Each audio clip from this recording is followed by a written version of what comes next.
And here is the Writer's Almanac for Tuesday.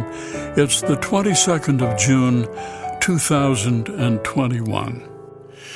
It was on this day, 1944, that the Servicemen's Readjustment Act of 1944 became law, a law better known as the GI Bill, signed into law by President Franklin D. Roosevelt, which provided a number of benefits for returning veterans at the end of World War II.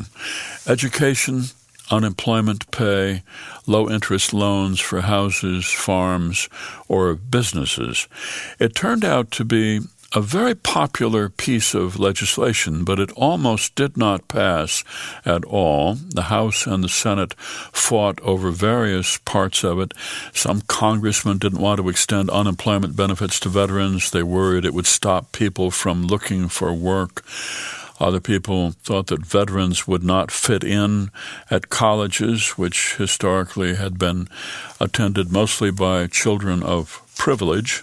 But Congress also wanted to avoid the sort of public scandal that followed World War I, when in 1932 poor, hungry veterans marched on Washington to demand the bonus that had been promised to them, and federal troops had to be brought in to force the World War I veterans out of Washington, D.C. So the bill passed, and it was a huge success, especially in the realm of education.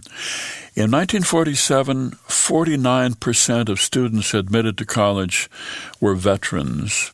Many colleges, from Stanford to the University of Georgia to Rutgers, nearly doubled the size of their student body. Of the 16 million World War II veterans, almost half of them took advantage of education programs. Before World War II, a very small percentage of Americans attended college. About 15% of people between the ages of 18 and 20 were enrolled. Most of those were from well-to-do families. And so people were surprised after the war when the veterans turned out to be very successful students. It's the birthday of the author of the great anti-war novel All Quiet on the Western Front, Erich Maria Remarque, born in Osnabrück, Germany, 1898. And it's the birthday of Harriet Mulford Lothrop, born in New Haven, 1844, who wrote under the pen name Margaret Sidney, The 5 Little Peppers and How They Grew, about a young widow with 5 perfect children. Here's a poem for today by Barbara Hamby, Betty Boop's Bebop. Because I'm a cartoon airhead, people think it's a picnic down on these mean streets. Sure, my skirt's short, but it's a crime, fellas, how you give a frail the slip, leave her simmering, hot and bothered. I have feelings, cardboard, but bordering on ennui, just this side of tristesse. I may not be human, but I can kick like one and bite and pinch too.